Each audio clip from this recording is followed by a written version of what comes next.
Oi, pessoal, meu nome é Roberto, sou professor, pintor, escritor e faço postagens regulares no Facebook, no Instagram e no YouTube. O diretor inglês Alfred Hitchcock foi o mais analisado da história do cinema. Em parte, isso se relaciona ao fato de ele ter conseguido criar sua arte dentro dos padrões de produção comercial de Hollywood, que exigiam obras a toque de caixa, nos moldes dos produtores, segundo os interesses da companhia, de uma maneira que sufocava a criatividade de quase todos os outros diretores. Outro fator que colaborou para seu sucesso foi sua habilidade em manipular os espectadores, como veremos mais adiante. Também a ousadia técnica de Hitchcock é notável, em cenas como a do carrossel fora de controle no filme Strangers on a Train, de 1951. Em seus filmes, sua audácia técnica foi bem usada para manipular o espectador. Mesmo assim, há uma evidente falta de profundidade na sua obra que divide a crítica, apesar de muitos intelectuais se interessarem pela estrutura de seus filmes. Como disse o crítico Joseph Gamato, alguns críticos consideram que Hitchcock é um grande diretor e por isso ele tem de estar dizendo algo, enquanto outros consideram que Hitchcock não diz nada e por isso ele não é um grande diretor.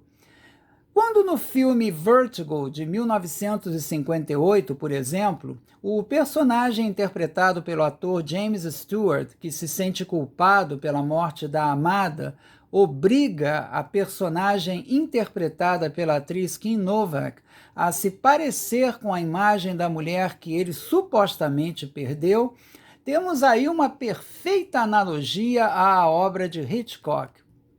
Para ele, a criação artística se baseava em observar a realidade sem participar dela. Ou seja, os personagens são como marionetes num mundo irreal, dominado pelo complexo de culpa.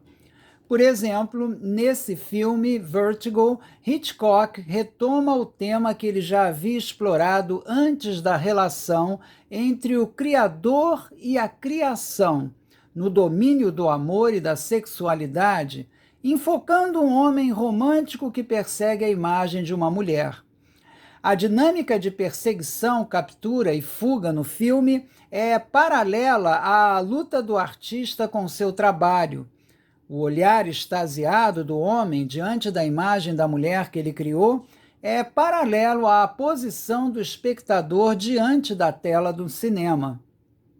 O famoso motivo da queda da personagem é apresentado num espaço horizontal e não vertical, de modo que se torna uma queda modernista na obra de arte, ou seja, uma absorção total do criador pela sua criação, que no fim é considerado sinônimo de morte.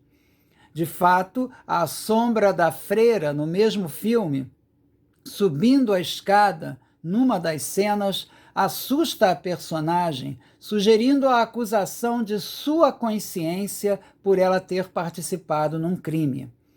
Outro exemplo da relação entre culpa, imagem e morte é o filme Psycho, de 1960, que foi traduzido no Brasil como Psicose. Nele, o expressionismo característico do norte da Europa explode, sendo esse o filme de Hitchcock mais completamente cinemático, ou seja, menos dependente do diálogo, conseguindo manipular as reações do público como se fosse a psique do público que estivesse sendo analisada. Por exemplo, quando a personagem principal é morta na metade do filme depois de ter roubado seu patrão, ficamos desorientados por estar contra o esquema de expectativas do público hollywoodiano de filmes, no qual personagens principais nunca morrem no meio da história. Há também uma sensação de que a morte dela poderia ter alguma relação com o roubo que ela cometeu, o que aciona o nosso conceito de culpa. Além disso, somos forçados a adotar a visão do filho da suposta assassina, acabando surpreendidos pelo final que reverte de novo as expectativas de culpa. A cena mais famosa é a da ladra sendo assassinada no chuveiro, que tomou dias para ser filmada. São 70 tomadas em apenas 45 segundos que mostram a capacidade de Hitchcock manipular a assistência, já que em nenhum momento vemos a faca penetrar no corpo da jovem, mas temos certeza de que penetrou pelo jogo de sequências rápidas da montagem e pela expressionística música de fundo de Bernard Herrmann. Não é à toa que Hitchcock disse que o cinema é a orquestração de tomadas. E Hitchcock se orgulhava de Psycho, chamando de, abre aspas, um filme puro, fecha aspas, ou seja, um filme realmente baseado em imagens. Por outro lado, a psicopatologia é um tema frequente de Hitchcock, inclusive em personagens aparentemente normais, o que é recalcado por inversões de papéis que ocorrem nos seus filmes, como por exemplo no filme Spellbound, de 1945, no qual a psicanalista parece se libertar da frigidez graças a um paciente pelo qual ela se apaixona. A subversão de expectativas também está presente em outros filmes, como, por exemplo, The Birds, de 1963. Numa cena deste filme, uma mulher moderna, liberada, está enclausurada numa cabine telefônica atacada por aves. Algumas aves no começo do filme estavam em gaiolas. Agora, a mulher está engaiolada no lugar delas. No final, ela está totalmente dependente, se apoiando no ombro de seu namorado, enquanto as aves estão livres, numa reversão de papéis. A subversão de papéis com a debilidade da personagem no fim aumenta o sentido de culpa. Por exemplo, somos levados a nos perguntar por que o ataque das aves? Um castigo apocalíptico pela amoralidade dos personagens? Uma metáfora da vitória futura dos oprimidos contra os seus opressores? O fato é que muitas vezes Hitchcock foi principalmente um realizador de filmes bem feitos.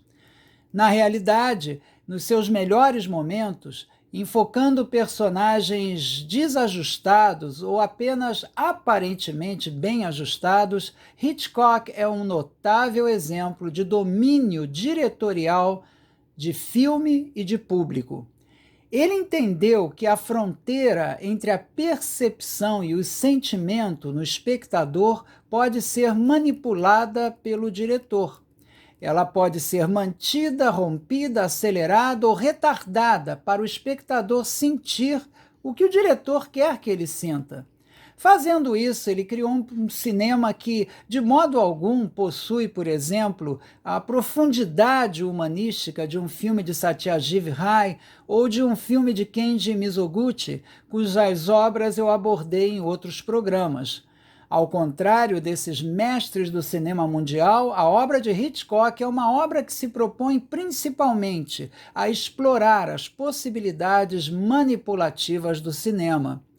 A superfície deslumbrante de vários de seus filmes, baseada nos arabescos visuais e estruturais, na bravura técnica e também na interação entre espectador e espetáculo, oferece um campo virtualmente inesgotável para análise crítica, o que explica o fato de sua obra ser tão comentada.